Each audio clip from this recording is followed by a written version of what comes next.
Hi everyone, my name is Muskana. Welcome back to my YouTube channel. आज मैं आपको बताऊंगी what should be your strategy for MP civil जज exam. तो सबसे पहले इस बारे में बात करते हैं कि किस अधिकार के साथ मैं आपको स्ट्रेटजी बता सकती हूँ। तो नंबर वन, आपको मैं ये कहूँगी कि भाई जिस स्कूल में आपने अभी अभी एडमिशन लिया है, हम उसी से ग्रेजुएट हैं और अब शिक्षक हैं। तो क्या है, आपका दर्द, आपकी परेशानियाँ, आपकी तकलीफ़ें, आपको जो प्रॉब्लम्स फेस करनी पड़ती हैं, उनको मुझसे बेहतर यहाँ कोई नहीं समझ सकता। तो उन्हीं सभी दुखों का, कहते हैं ना, सॉल्यूशन लेकर मैं यहाँ आई हूँ, क्योंकि हर कोई ये बता के चला जाता है, बेटा सक्सेसफुल बनना है ना तो स्ट्रैटेजी बनाओ।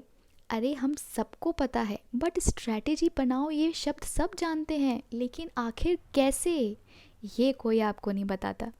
तो हम इस वीडियो को टू पार्ट्स में डिवाइड कर सकते हैं, जहां हम इंडिविजुअली हर एक सब्जेक्ट को देखेंगे कि किस किस सब्जेक्ट में क्या पढ़ना होता है डायरेक्ट से और क्या पढ़ना होता है बुक से, कहाँ केसेस लिखने होते हैं, कहाँ केसेस की ज़रूरत पड़ सकती है, कहाँ पे केसेस पढ़ने की ज़रूरत नहीं होती है। इन सब के बारे में भी हम आगे बात करेंगे। और आज के इस वीडियो में हम बात करेंगे नंबर ऑफ़ डेज़। आखिर कितने नंबर ऑफ़ डेज़ का आपका ओवरऑल शेड्यूल बनना चाहिए, कितने नंबर ऑफ़ डेज़ आप देखेंगे कि मेजर पर जाना चाहिए, माइनर पर जाना चाहिए, कैसे कैसे आप सब्जेक्ट्स को उन डेज़ में डिवाइड करते हुए पढ़ते हुए बहुत ही आराम से, बिना अपने दिमाग को ज़्यादा परेशान करे, सताए, आराम से सब कुछ धीरे धीरे पढ़ते हुए क्लियर कर सकते हैं। तो जल्दी से देखते हैं और मुद्दे पे आते हैं।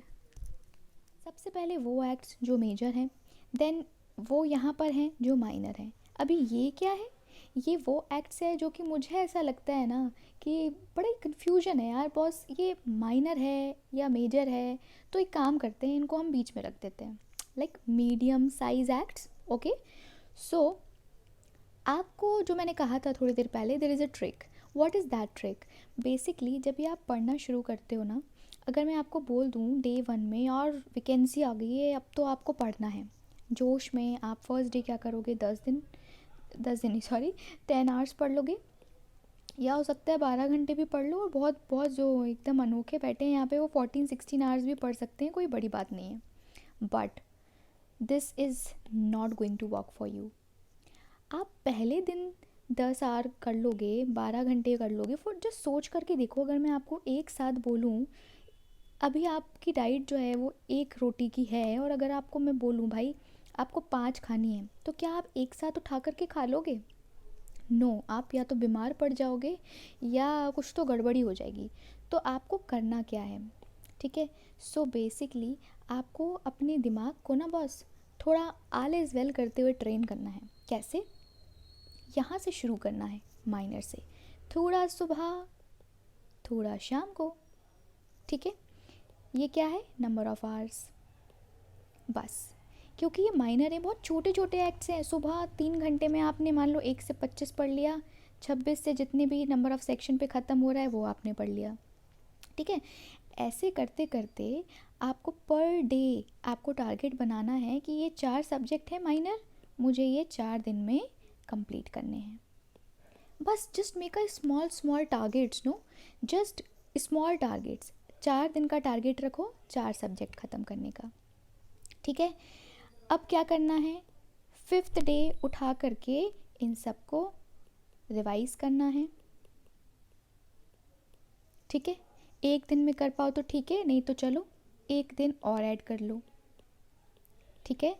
और साथ में क्या करना है, पूरा दिन रिवाइज तो नहीं करते रह जाओगे ना, आपको आंसर्स पढ़ने हैं उनके, ठीक है? प्रीवियस क्वेश्चन पेपर देखना है आपको। प्रीवियस क्वेश्चन पेपर किसका? मेंस का, कि किस टाइप के क्वेश्चन पूछे जाते हैं। ऑल्सो आपको ओटी लगाना है, यानी कि ऑब्जेक्टिव्स लगाने हैं। ये सारा काम आपको 6 दिन में कंप्लीट करना है। और पॉसिबल होगा, कुछ बच्चे इतने ज़्यादा होशियार होंगे यहाँ पर कि वो 6 दिन के पहले ही कर लेंगे और वो आंसर राइटिंग भी कर लेंगे साथ में, आई एम श्योर। तो ये सब आपको 6 डेज़ का टारगेट होना चाहिए, ठीक है? इससे ज़्यादा एक भी दिन ऊपर नहीं होगा, ठीक? फिर आपको यहाँ पे हर सब्जेक्ट का 3 डेज़ अलॉट करना है, ठीक है? कैसे? ये आपने मान लीजिए पार्ट 1 में क्या आ जाएगा, फॉर एग्जांपल आपका सेल के पहले का पूरा पोर्शन आपको सुबह और शाम को पढ़ा।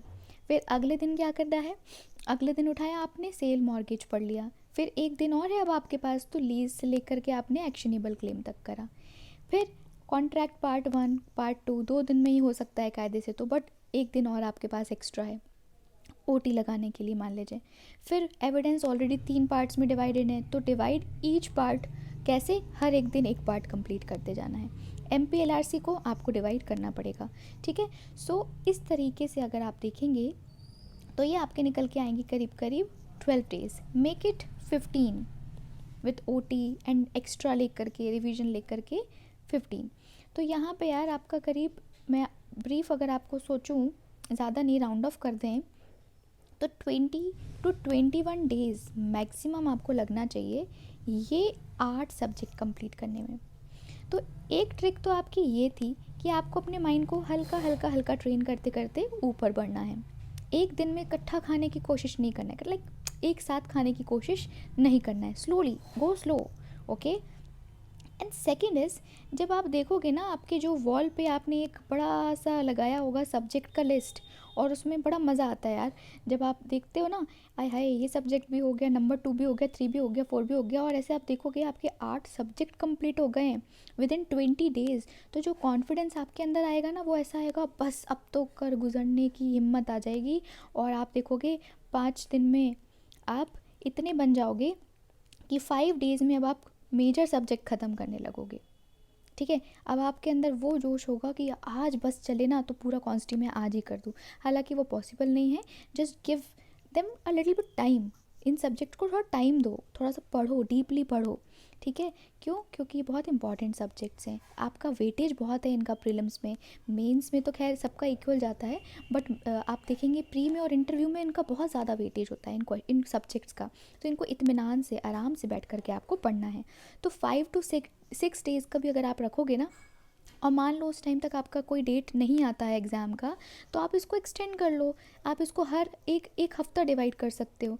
तो अकॉर्डिंगली फिर आप इनको डिवाइड करें, तब तक आपके ऊपर से ये प्रेशर हट जाएगा कि यार मुझे ये सब्जेक्ट्स भी करने हैं। ये जो 8 सब्जेक्ट्स हैं ये आपके हो चुके होंगे ना, अब आपको सिर्फ इन पे फोकस करना है और बीच बीच में इन्हें रिवाइज़ करते जाना है। सो अगर आप इतना भी लेकर के चलें कि आप 6 दिन में एक सब्जेक्ट कर रहे हैं, तो ये आपका 24 डेज़ का टारगेट होगा मेजर सब्जेक्ट्स का अकेला। अब आप देखो 20 से 21 डेज़ यहाँ और 24 डेज़ यहाँ, तो कितना निकल के आया आपका, it will be around 24 plus 21, 45 days. भाई जगते फट्टे हो जाना है 45 डेज़ में आपका, ठीक है। So just in 45 days you will be in a position कि आप OT भी लगा चुके हो, ठीक है, आप सब्जेक्ट जो है इनको पढ़ भी चुके हो, और अब आपकी वो हालत है कि अब प्रे तो भाई मेरे लिए बाएं हाथ का खेल हो गया। और साथ ही साथ सिर्फ इतना ही नहीं किया है आपने, जो बीच का टाइम मिलता था ना सुबह शाम लॉ पढ़ने के अलावा, आपने बीच के टाइम में GK करना है, कंप्यूटर करना है, इंग्लिश करना है, वो भी आपका बराबर चल रहा है। बट आपने क्या, मैं आपसे पूछूं, एक दिन में सब कुछ खाने की कोशिश करी है? नो। आपने अपने दिमाग के ऊपर अत्याचार नहीं करना है, बिल्कुल जुल्म मत करना भाई, बहुत भारी पड़ता है ये। उसके साथ इतना क्रुअल्टी क्यों, वो तुम्हारा ही बॉडी का पार्ट है भाई।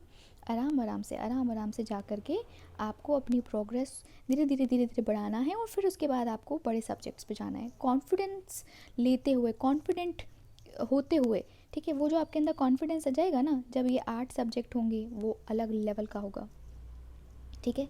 So this is my strategy for all of you.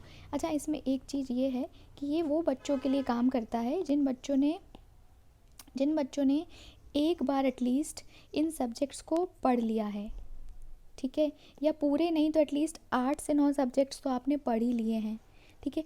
वो बच्चे जो बिल्कुल फ्रेशर्स हैं, फ्रेशर मतलब ऐसा नहीं कि जिनका फर्स्ट अटैम्प्ट है, उनको मैं फ्रेशर यहाँ पे नहीं बोल रही हूँ। फ्रेशर से मेरा मतलब है जिन्होंने अभी अभी नए नए आए हैं ना, न्यू कमर्स हैं हमारे इस पूरे के पूरे एग्ज़ामिनेशन के लिए नए नए आए हैं, उन्हें कुछ पता नहीं है बेचारों को, वो प्लीज़ इसमें अपनी माथा फोड़ी ना करें। और आप लोग बिल्कुल भी टेंशन ना लें, मैं आप लोगों के लिए जल्द ही एक वीडियो लेके आऊँगी जिससे आप लोग भी ये भाई ये जो सपना देखा है सिविल जज का, इसको पूरा कर सकोगे। At the end, thank you for watching and do not forget to like, share and subscribe. Also, you can mention your any query in the comment section below. Bye bye.